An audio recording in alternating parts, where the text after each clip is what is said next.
చందుని ప్రేమ, ధీరజ్ వాళ్ళు పెళ్లి పందిరికి తీసుకొని రావటంతో అక్కడ ఉన్న వాళ్ళందరూ చాలా సంతోషించి వాళ్ళిద్దరికి పెళ్లి చేయాలని చెప్పి పెళ్లి పందిరిలోకి తీసుకొని వెళ్ళి తాళిబొట్టును కట్టిస్తూ ఉంటారు. ఇంతలో అక్కడ ఉన్న వాళ్ళందరూ అయితే అక్షంతలు వేస్తూ వాళ్ళని ఆశీర్వదిస్తూ ఉంటారు.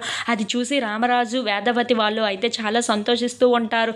ఇంతలో అక్కడ ఉన్న వల్లి వాళ్ళ అమ్మ నాన్న కూడా అక్షంతలు వేస్తూ చాలా సంతోషంగా అమ్మయ్య నా కూతురికి పెళ్ళైపోయింది అని చెప్పేసి అయితే వల్లి వాళ్ళ అమ్మ అనుకుంటూ ఉంటుంది.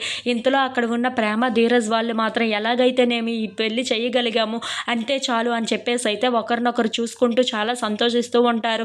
ఇంతలో అక్కడ ఉన్న చందు, వల్లి వాళ్ళు అయితే దండలు మార్చుకుంటూ చాలా సంతోషంగా వాళ్ళ పెళ్లిని అయితే జరుపుకుంటూ ఉంటారు. ఇంతలో అక్కడ ఉన్న చందు ధీరజ్ వైపు చూస్తూ నీ వల్లనే ఇది సాధ్యమయ్యిందిరా అని చెప్పేసి అయితే అనుకుంటూ అక్కడ ఉన్న ధీరజ్ని అలా చూస్తూ ఉండిపోతాడు. ఇంతలో అక్కడ ఉన్న రామరాజు కూడా తన చిన్న కొడుకుని చూసుకుంటూ చాలా సంతోషిస్తూ ఉంటాడు. అక్కడ ఉన్న వల్లి వాళ్ళ అమ్మ మాత్రం అమ్మయ్య దేవుడా నా కూతురు పెళ్ళిని ఎలాగోలా జరిపించావు, నాకు అదే సంతోషం అని చెప్పేసి అయితే ఆ దేవుణ్ణి మొక్కుకుంటూ ఉంటుంది. ఇంతలో అక్కడ ఉన్న రామరాజు మాత్రం ధీరజ్ని అలా చూస్తూ చాలా ప్రేమగా ఉండిపోతూ ఉంటాడు. ఈ ప్రేమ జరిగింది, నా పరువు నిలబడింది అంటే దానికి గల కారణం నువ్వేరా అని చెప్పేసి అయితే అనుకుంటూ తన మనసులో అనుకుంటూ ఉంటాడు. ఇంతలో అక్కడ ఉన్న ధీరజ్ వాళ్ళ నాన్న వైపు చూసి చాలా సంతోషిస్తూ ఉంటాడు. నాన్న సంతోషంగా ఉన్నాడు, నాకు అదే చాలు అని చెప్పేసి అయితే అనుకుంటూ ఉంటాడు.